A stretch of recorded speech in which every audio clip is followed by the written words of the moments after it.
خطبہ جمعہ ہو رہا تھا تو جناب علی المرتضیٰ نے جمعہ روک کے فرمایا بتاؤ بھائی مسلمانوں سب سے بہادر کون ہے؟ لوگوں نے کہا حضور آپ ہی سب سے بہادر ہے، زمانہ جانتا ہے۔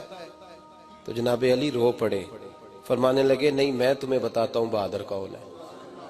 جناب کون ہے؟ فرمانے لگے ایک دن ایسا بھی آیا کہ مکے کے سارے سردار کٹھے ہو کے محبوب پاک پہ حملہ کرنے لگے، حضور کو گرا لیا۔ میٹھا ہی کھانا صرف سنت نہیں، پتھر کھانا بھی سنت ہے، صرف حلوہ کھانا سنت نہیں، پتھر کھانا بھی اس سنت کو بھی ادا کرنا۔ کہتے ہیں تھوڑے سے میٹھے چاول بھی کھا لو، کھانے کے ساتھ سنت ہے۔ میں نے کہا بھائی کبھی کبھی پتھر کھانا بھی سنت ہے، اس پر بھی توجہ کریں، اس کا بھی تھوڑا خیال فرمائیں۔ کہتے ہیں حضرت علی کفار مکہ نے نبی پاک صلی اللہ علیہ وسلم کو گرا لیا اور معاذ اللہ تشدد کرنے لگے۔ فرماتے ہیں کوئی زور زور سے پکار رہا تھا، میرے کانوں میں آواز آئی جب میں گھر میں تھا، کوئی زور زور سے پکار رہا تھا، اور وہ کیا کہہ رہا تھا؟ کوئی ابو بکر کو خبر کرو، کوئی صدیق اکبر کو بتاؤ کہ قریش مکہ محبوب علیہ السلام کو تکلیف دے رہے ہیں، بتاؤ۔ حضرت علی کہتے ہیں جب تک میں باہر نکلا تو میں نے ابو بکر کو دوڑتے ہوئے دیکھا، صدیق اکبر کے پیروں میں جوتا کوئی نہیں، سر پہ ٹوپی کوئی نہیں، تینوں لب دیاں آپ گواچے، سانو اپنی خبر نہیں کوئی۔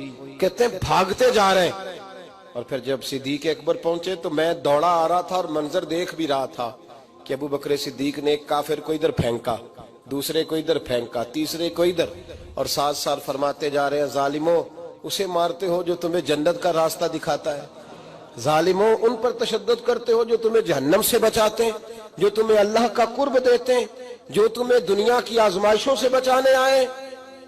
کہتے ہیں جب جناب صدیق اکبر نے دیکھا کہ پیچھے نہیں ہٹ رہے، بڑا مشکل کام نہیں کسی کے حصے کی مار کھانا، دین کا نام لے کے اپنا قد اونچا کرنا بڑا آسان ہے، لیکن 4 اینٹیں اٹھا کے کسی مسجد میں لگانی پڑ جائیں تو لوگوں کی شان میں کمی آتی ہے معاذ اللہ۔